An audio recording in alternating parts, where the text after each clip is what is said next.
I can't believe I'm doing this. A lot of people that I know are gonna be like probably losing respect for me or whatever, friends or family, whatever. I'm really embarrassed to do this. But if you can give me 10 minutes to explain myself, I'd appreciate it. I'm not looking for sympathy, just understanding. I've written this all down so I remember everything and don't lose my place, which I'm sure I will. My name's Jim Taviter. I was raised to never ask for help, that it shows weakness. I put off doing this for a long time, but I don't know what else to do. This is not just about me being able to start doing what I've always wanted to do, which in this case is like forever. When I was 13, I started doing all the repairs and tune-ups and everything on my parents' cars. I even painted my mom's Ford Galaxy to look like the car from Gator. This is also about digging out of a hole that clinical depression got me into. A lot of my friends and family don't know how bad my depression's gotten, but I don't really see anybody anymore. Maybe they just decided I'm too annoying to be around anymore. I can't blame them. Depression isn't something that happens instantly. It's a culmination of years, and the final straw just breaks you. I basically checked out of life about 7 years ago. I used to curse God for waking me up in the morning. All I wanted to do was go to sleep and not wake up. I guess it started when my first wife got cancer. I thought it was my job to fix her. I took her to chemo and radiation. I checked on alternative treatments, but she died before I could make a difference. To this day, I feel guilty that I couldn't fix her. We had plans to buy a gas station where I could fix up old cars and she could sell her arts and crafts and flowers. But it didn't happen. I moved up north years ago when I was a kid to take care of my grandma. I always thought she was the only person that really understood me. But I think sometimes she took care of me more than I took care of her. As she got older, I got her a life alert. And even though I just lived 50 yards away, one night, instead of pushing the button, she called to say she was feeling really bad.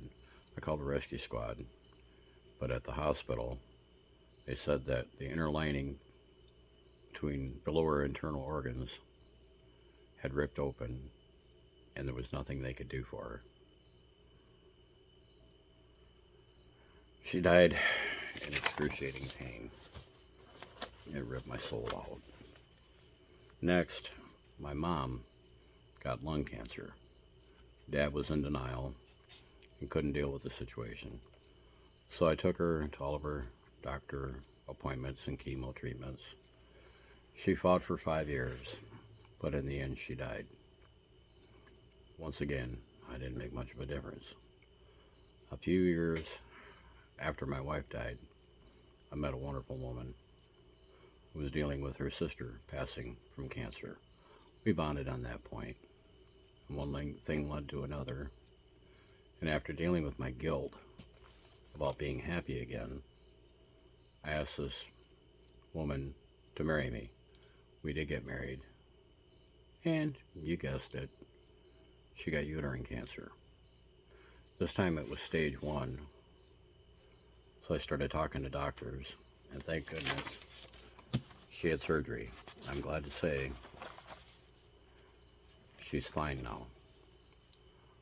We made plans that when she retired, we'd travel looking for old cars to restore. She helped me restore a tractor once, and she really enjoyed it.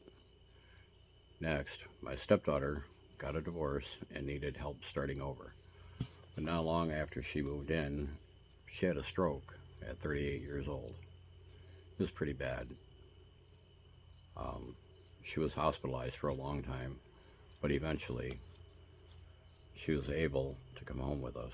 She needed therapy and such, but evidently she got fairly healthy because she got pregnant. She had a son who was perfectly healthy, except he has autism. She's not able to take care of him on her own, so they live with us. The boy's dad is a great guy. He really is. He takes him on the weekends. The boy's in first grade now, and to say he's a handful is an understatement. Don't get me wrong, I love that boy to the moon and back. He's just a lot of work. My wife retired to take care of them and said that our plans for old cars are basically done because somebody has to be here at all times just in case something happens. Unfortunately, that was my final straw. I'd been fighting my time to work on my dream. I mean, I don't want to sound selfish here, but I always thought that if I took care of everybody else, in time, my dream would really happen. But in that moment, I began to see it never happened. Something in my brain just snapped. So I just gave up on trying to be happy. I just stayed in bed and kind of wished for death for years. I don't know why my wife didn't kick me out. I even thought about leaving so she could find someone more helpful. She said she doesn't want me to go and that life will get better. I don't deserve her. Back when I had insurance, the doctors wanted to put me on meds for my depression, but I refused. I want my feelings, good or bad, to be mine and not chemically engineered. I feel that if I can start living a life that I can enjoy, it will bring natural endorphins, which will get my mind right. Unfortunately, my checking out for all this time has really got us behind on all of our bills and such. My wife has basically been keeping us afloat with her Social Security, but they'll only let us go so far on our utilities and such. I've been selling everything I can, including our 77 Chevy Nova we used to take to Iowa Car Show and stuff, but we're still way behind, and now they're getting ready to shut off our gas. I'm wondering about heat now. I'm back at my shop now, but I'm not always there because I'm running everyone to appointments, getting groceries, paying the bills, etc. Since I'm not bringing in any money, I try to be helpful somehow. Nobody has been coming around to the shop lately anyway. I don't say all these things that happen for sympathy for me. I say these things as a warning to you. We all have bad things that happen, but I've learned that you can't escape the past. If you don't process what has happened and work through these things and just bury it and move on, these things will come back to haunt you. One day it just boils over, and in my case, you snap. Better to deal with stuff as it comes than to have to deal with a mountain of emotions and try to find a reason to go on because it becomes overwhelming.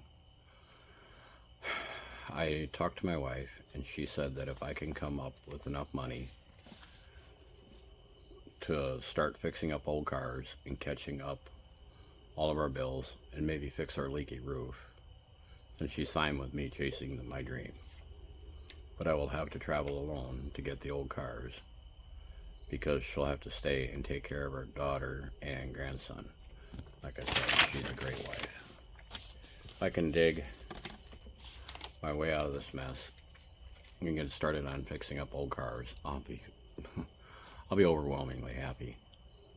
I get such a great feeling taking an old beater and making it a show car, or at least a really cool cruiser.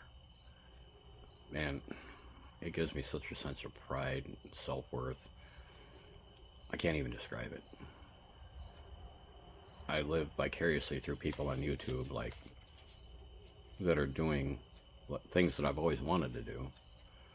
Like people like Mike Finnegan, Dave Freiberger, Dulcich, Dave Chappelle, the Count Danny Coker, Aaron and Emily at Flying Sparks Garage. They're really cool. Emily Hartford, Tony Angelo, Weston Champlin, Newbern and Cotton, Cletus McFarlane. I respect all these people, not only because of their work, but they're doing what they want in life. I have a shop. It's just a little 26 by 30 that I'm in here now. It's a 2-car garage that I built myself, except for help from my friend Glenn Olson and his son Nick.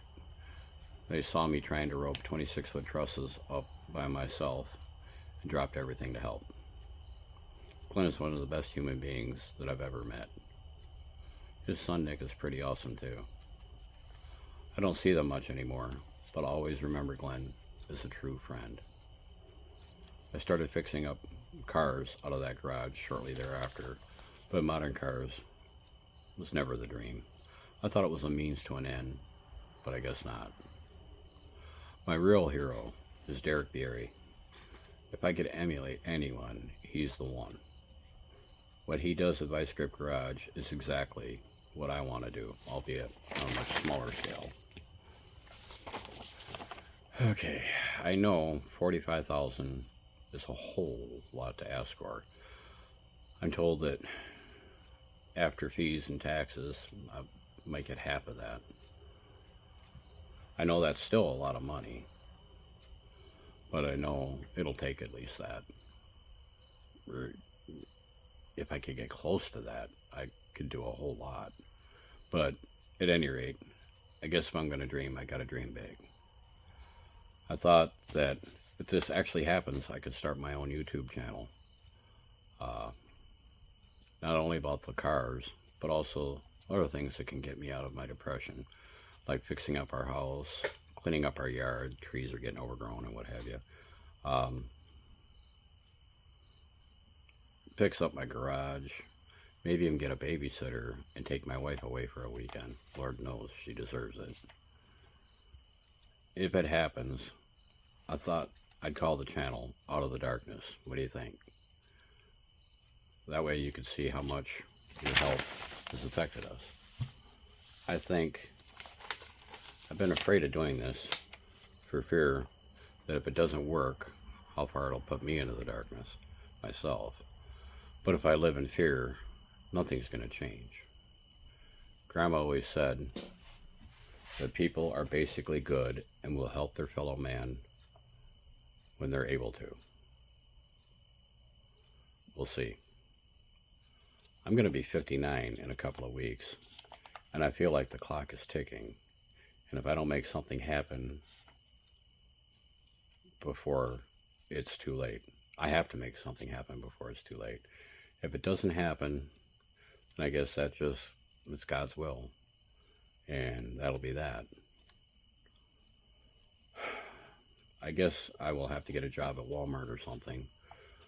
I'll have to accept that fate has other plans for me, but I will sell off all my tools and get my oil changed at Walmart anyway,